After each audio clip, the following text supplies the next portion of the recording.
کسی مذہب کو کسی اور مذہب کے اوپر کوئی فوقیت حاصل نہیں ہے. غلط بات کرتا ہے. اللہ پاک نے خود کہا ہے کہ میں نے فوقیت دی ہے اسلام کو دوسرے مذہبوں پہ.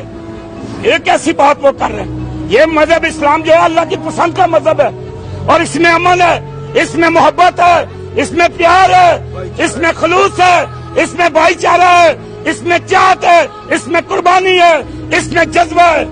وہ کیسی باتیں کر رہے ہیں. میں نے خود عید کی نماز جو ہے ایک چرچ میں پڑھی ہے. وہ کہتے ہیں میں نے چرچ میں نماز پڑھی ہے. تیرا باپ پڑھاتا ہے نماز چرچ میں. عید کی نماز چرچ میں ہوتی ہی نہیں ہے. عید کی نماز کے لیے خطبہ لازمی ہے اور سننا سنت ہے اور اس کی نماز پڑھنا لازم ہے. اور یہ کہتا ہے کہ میں نے وہاں پہ چرچ میں جا کے نماز پڑھی ہے. تو پھر تم صحیح تھے نا, تم پھر چرچ میں گئے ہو. مت کہو میں دھوکھا دو. اسمبلیوں میں جتنے میں کھٹو بے دین بیٹھے نکال کے باہر کرو اور اچھے لوگوں کو لاؤ.